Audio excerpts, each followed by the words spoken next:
very different story here. Look, we know they started the season hot, I should say. They got a nice win last night against the Kings, but in the last 11 games, they've gone 5-6, 9-5 with LeBron back. JJ Redick had some thoughts. Oh, yes, he did, about what's been going wrong after their huge loss to the Rockets on Christmas. Here he is.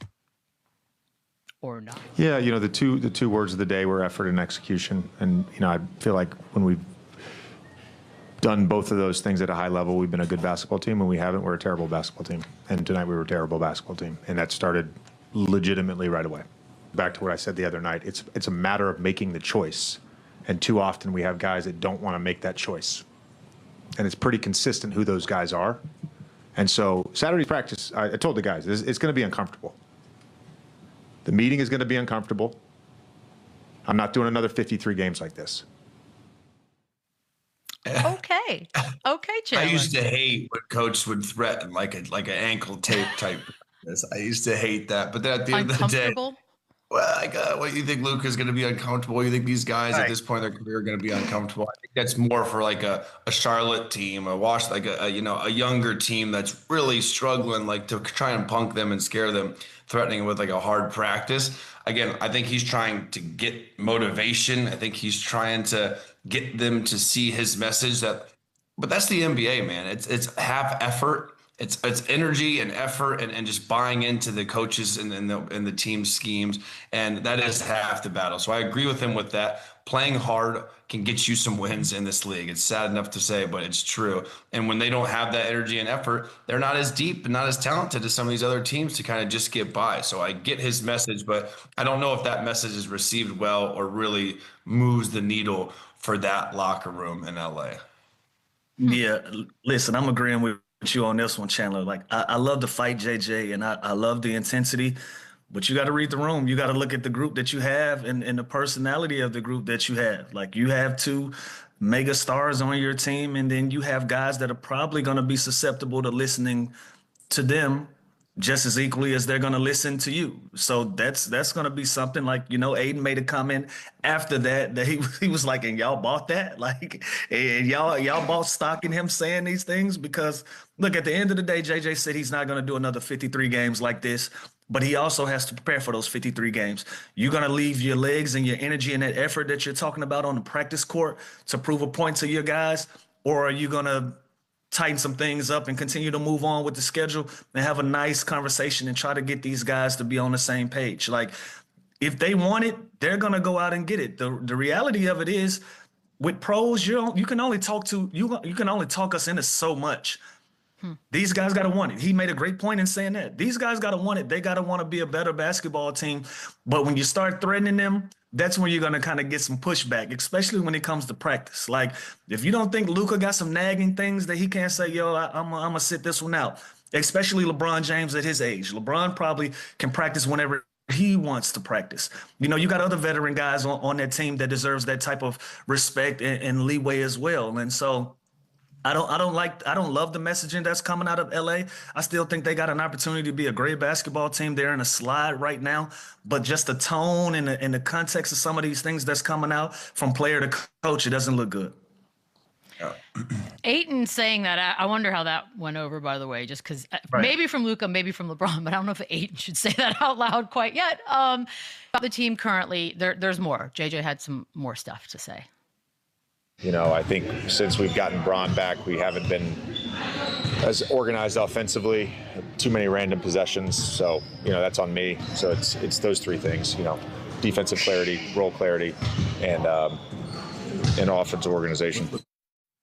Ooh, those are some buzzwords. Okay, hold on. Let me make sure I get it right.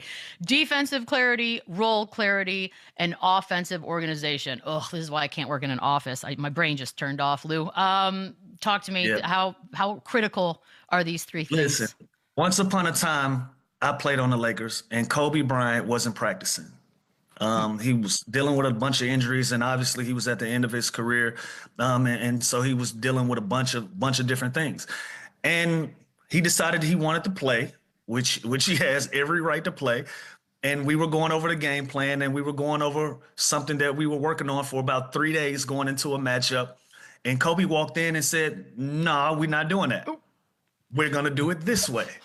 And when you have guys that are at that level, that are champions, and that their teammates can look at them and say, I trust and believe in this guy, he's going to change some things, and he's probably going to do it a way that he sees fit on that basketball court. So I didn't look at this as much of a shot at LeBron, but basically JJ saying, he might change some things. He might call some audibles out on the floor, and it may not necessarily work for us in the way that we're playing. But I didn't take this as a direct shot at LeBron, because I've been in these situations with players and with coaches where a coach might say, hey, listen, we're switching everything, and then we go out on the floor and the best player is going to say, no, we're not going to switch. I'm going to continue my matchup. I'm going to stay on my matchup, so you fight through. And if you get burned on a few of those possessions, that is the player's fault. But at the end of the day, the coach is right. We might have some random play going on the offensive end, because these guys are afforded the leeway to change up some things and call audibles and do what they see fit on the floor. The problem with this is, for the Lakers, this hasn't been working, so it's become a thing to talk about. But when it does work, it goes unnoticed and it goes swept under the rug. And so, like I said again, I didn't see this as a direct shot at LeBron James. But when you have that caliber of guy, he gonna go out there, he gonna change some things, and it might piss you off. And it looks like it pissed JJ off at this time. Yeah, Lou nailed it there. LeBron has that clout. He's got that respect. He probably has the more ear of a player than JJ Redick does at this point of his career. That's one of the greatest players, if not the greatest player of all time. I think his words almost carry more weight than the coaching staff at this point. And I feel like that's normal when you have that sort of respect around the league and in the locker room. And I also didn't take it as a shot. I think honestly, when you do have the guy like that with that kind of power and weight, you also, your guys try and get him to fit in. You try and work him in, and now you're all of a sudden going outside the box. You're doing things that's not necessarily what the coach wants and executing the way you want, because you're also trying to make the big dog happy, which is LeBron James. So I think it can cause a little stagnant in the offense. You can kind of break the play off a little bit to kind of cater towards what you think LeBron needs or might want on each possession. But I didn't take this like a shot, and he's right. You have to know your role, especially on the Lakers. When you have a guy like Luka and a guy like LeBron and a guy like Austin Reeves, who's having the season he's having, you have to have roles, and you have to embrace those roles, and you have to do it consistently every single night.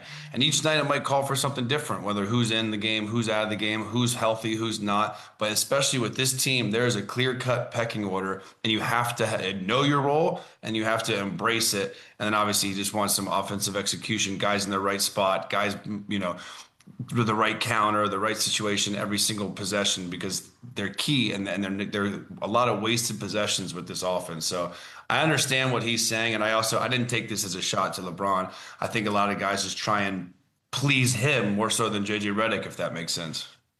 Well, we will get to Luka. We will get to Austin Reeves, but I just really quickly on the LeBron thing. Maybe that wasn't a shot from JJ to LeBron, but in that Houston game, and I know we love plus minus 33 though. Just when it's a big number, I feel like it's at least worth a mention. That's what LeBron was in that particular game. And after that game, fans, local media, like they're starting to officially turn on LeBron. So I'm wondering, is this just sort of reactionary, Chandler, or does it feel like perhaps sort of the stay is almost over for LeBron in Los Angeles? I don't see it that way. I see a team that's kind of been, guys in and out of the lineup and in a tough Western Conference. And if the season ended right now, they have home court advantage and they're a 4 seed in this deep loaded conference. I don't think this is the worst situation. Obviously, he hasn't played every game too. He's only played 14 games. Like you got to be patient with a guy like this at his time of his career. Austin Reeves started off exploding. Now he's dealing with an injury and he's kind of tapered off a little bit. But this team is in fine shape, and I don't think I think we're putting too much into the LeBron stock at this point. And I remember the beginning of the season, we were talking about 1, 2, or 3 seeds, and I said that he'll probably be a 2 or 3 option on the team. Mm-hmm. That wasn't a shot at him. He's 40 plus years old. That is normal. That they are in a world of hurt if he's the 1 or 2 option on this team. That's not like an insult. That is a fact. So I think you have to take LeBron for what he is right now. He's going to have a lot of impact on this team. He's going to have huge games where he can still go and get 35, 40, 50 points in a night. He is that good still. when he's on the floor. But you have to take him for who he is right now, and that's still very valuable. He still can be that point forward kind of guy. He can still be that leader. He still leaves it all out there defensively too. So I haven't really seen a slowdown of him when he's on the court. Maybe a little bit defensively, but I think this team is there's no reason to panic. This team is in a fine situation for everything that they've been through so far.